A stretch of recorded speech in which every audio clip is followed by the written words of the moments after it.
Habari gani Mwanakeo TV, kama ni mara yako ya kwanza, tafadhali subscribe na turn on notification. Karibu katika ulimwengu wa siasa.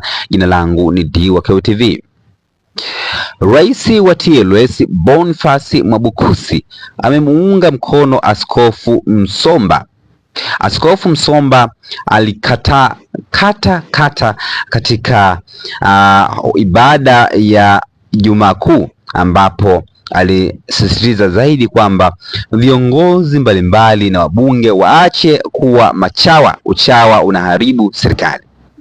Boniface Mwabukusi ameshusha ujumbe ufuatao kuungana na Askofu Msomba, na nukuu maneno ya Boniface Mwabukusi, na nukuu: sifa ya kiongozi ni kuonesha njia. Shida ipo, tatizo ni utayari wa kukiri na kuchukua hatua.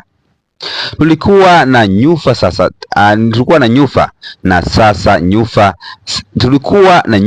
sasa taifa limeshapasuka kabisa. Tusitegemee kujidanganya kuwa mambo yatakuwa sawa, kwamba mambo yako sawa. Hapana, tumejivuruga na tumevurugika. Kama kuna ukimya wa muda mfupi unaofanya tujione kama kuna ushindi, basi ni ukimya wa mauti. Mchelea mwana hulia, mwisho hulia yeye. Tulipo sipo na tunapoelekea siko kabisa. Ukweli, haki na uwajibikaji vitaliponya taifa. Mwisho wa kunukuu maneno ya Boniface Mwabukusi katika mtandao wa Twitter kuhusu kauli ambayo alitoa Askofu Msomba.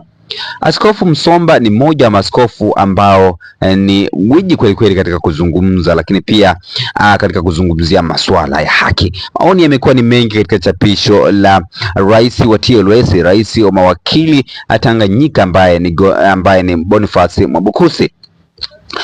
Katika eneo la maoni, wa kwanza anaitwa Mtanganyika, anasema dhamira za watawala hazina connection na dhamira za wananchi. Watawala hawana nia njema, wamekuwa waasi kwa vitendo.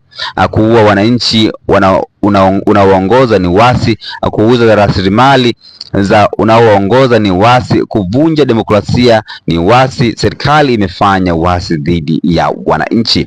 Salva Jonas anasema juzi tu umechukua gari lenye thamani ya milioni 200 kutoka serikalini. Unahitaja taifa la vipi? Utuambie. Hakuna serikali hata moja iliyopita ikatoa gari zaidi gari zaidi. Serikali ya awamu ya 6, tuacheni basi kusema mabaya, kwani yupo kwa kuwahudumia Watanzania. Lakini Waizaman anasema kuna watu ambao wanamaliza hivi. Lakini pia Boyabu anasema tuendelee kushangilia uchochezi, ila kikinuka tusinyoshe vidole. Lakini Lisu ni mhaini, anasema TLS nayo inaongozwa na mwanaharakati, lakini mnashindwa kushinda kesi ndogo ya mgawanyo wa mali. Lakini mwamba wao anasema akili kubwa sana, tujitafakari. Hayo ni baadhi ya maoni ambao umetoka katika chapisho la rais wa TLS Boniface Mwabukusi. Tukutane katika masuala ya kisiasa. Bye bye.